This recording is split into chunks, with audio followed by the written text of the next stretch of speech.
Hey, welcome back, IB International Economics students, to this video lecture today on the 6 stages of economic integration. So this is a brand new chapter. We're going to be talking about the different stages of economic integration, all the way from the most basic level, the lowest level of preferential trade agreement, to complete economic integration. So there's 6 stages. The first one is preferential trade agreements. The second is free trade areas. The third is custom unions. Fourth is common market. Fifth is currency union. And lastly, we have a complete economic integration.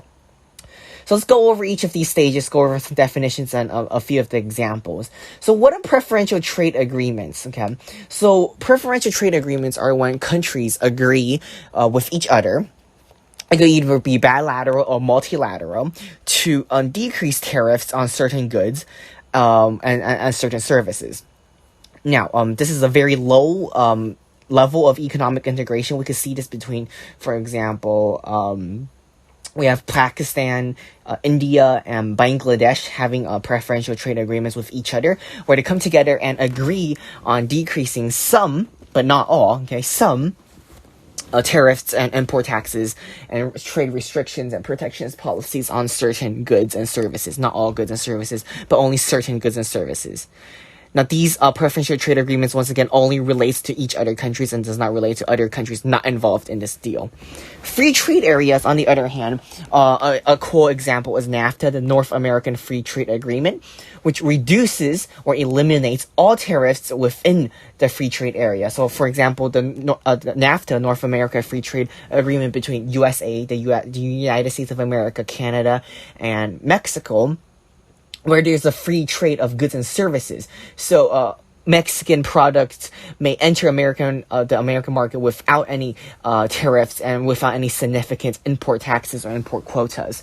So this is what we call the free trade area. Once again, this is a lot higher than preferential trade agreements, where only certain goods are having reduction in tariffs, and only certain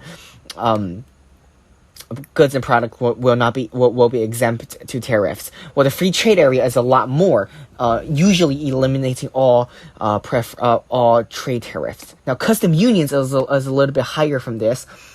An example is the Mercosur agreement in Latin America, where countries within the custom union agrees to external tariffs. So, also any there are no tariffs of goods and services with each other. For example, Brazil and Argentina. Okay, they're both under the Mercosur agreement, and if Brazil and Argentina and Venezuela and Colombia, okay, they could trade with each other without any external tariffs. However, if other countries, for example, the United States of America, wants to trade with them, then they will slap on the common tariff common within all of these countries. Okay, so they will have a common external tariff and no internal tariff within this custom union. So this is a higher stage.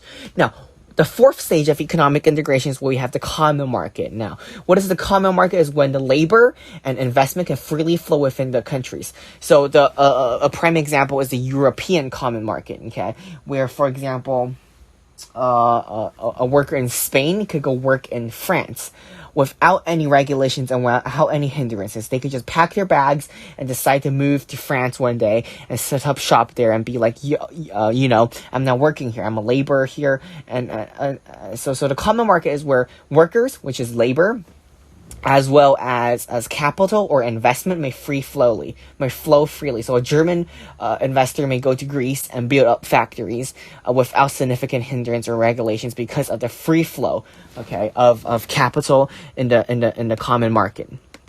But above that, we have the currency union. The Eurozone is a prime example with 19 countries.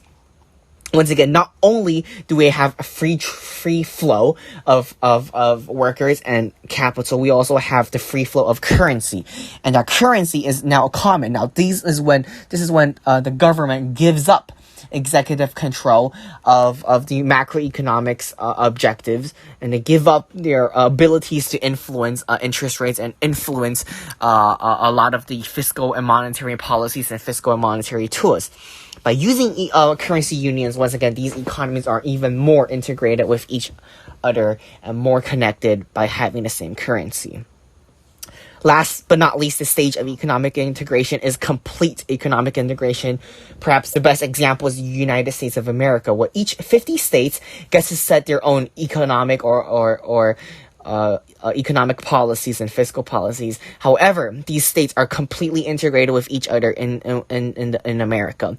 So we have, for example, California or New York may have higher tax rates than Delaware or Florida, but these states are not countries in the sense, but these states, although being able to set their own economic policies, are basically all integrated with each other, which is the last and final stage of the economic integration. So there's basically the same country.